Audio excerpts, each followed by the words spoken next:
Alright, so Pugilist King here. I do apologise if you hear wind in the background. My window's open in my room, but who cares? Now, I'm very late in doing this, but it's better to do it late than never, so I'm going to talk about last night's fight and where both guys go from here and all that kind of stuff. Yeah, I watched the fight on Facebook. It was actually a live stream of someone else's account. I watched the fight. I didn't think Brook would use that kind of game plan. I didn't think Brook would run from Triple G. He did say that he was studying Hagler Hearns, so maybe that's where he got the idea of boxing off the back foot from. But the game plan, yeah, maybe it was a bit wrong. Not that he would have beat Golovkin anyway, but the way the fight happened, there was no way that he would have beat Golovkin. Yeah, maybe having all this extra muscle is weighing him down a bit. That's just what I think. I may be wrong. But yeah, I didn't think. Let me see. I'll get to the actual stoppage in a minute. Brook got a bit lackadaisical. You could see that he was getting more tired as the rounds progressed. He did catch Golovkin with a few good punches, in particular the right uppercut. But yeah, it was a good fight. Golovkin really knows how to shut down the ring. I have no idea how he is so good at cutting off the ring. You could put anyone against him in there and he'd cut off the ring. He just stalks his opponents really when it comes to cutting off the ring. Everyone's saying Golovkin's exposed. I don't know. Golovkin did say he'd let Brook have a few digs. I just think that style isn't. He probably never went against that style before, but it will be interesting. That would definitely be interesting, I think. Well, the stoppage. Did I think the stoppage was premature? What did I think of the stoppage? I thought there was nothing wrong with the stoppage. The guy did have it.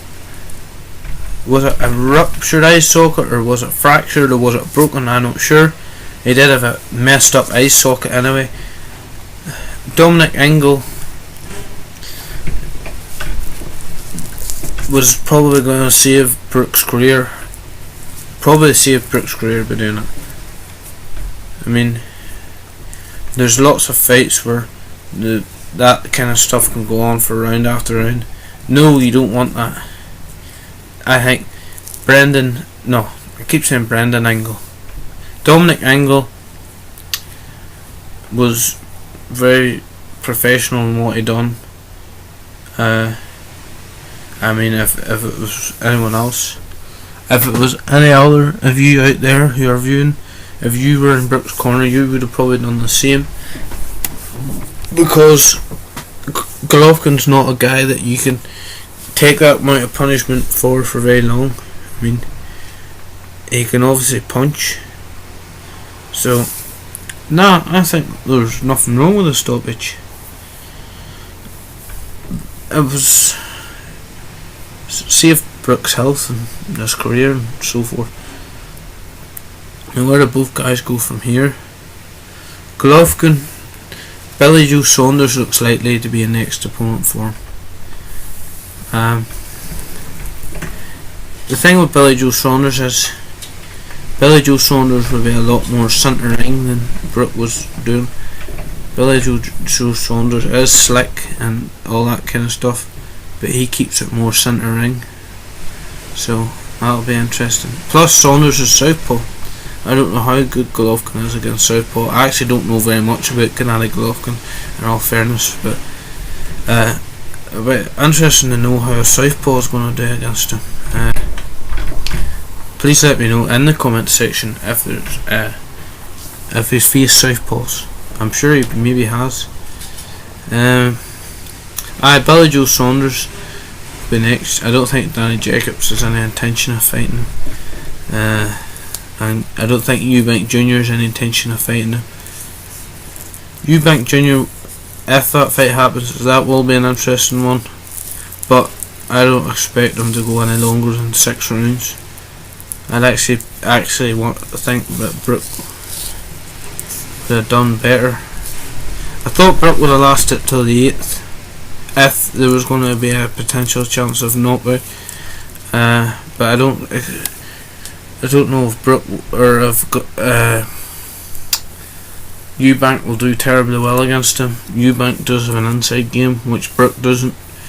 It throws that right uppercut through the pipe, and that might be interesting, as we saw. And he's a bigger guy than Brook, so he's going to be very physically strong. He's going to be able to push Golovkin, spin him, all that kind of stuff. And he's taller than Golovkin. Eubank Jr. is about 5'11", 6 foot maybe. So that'll be interesting to see. So, what's next for Brook? I'd say move to 154.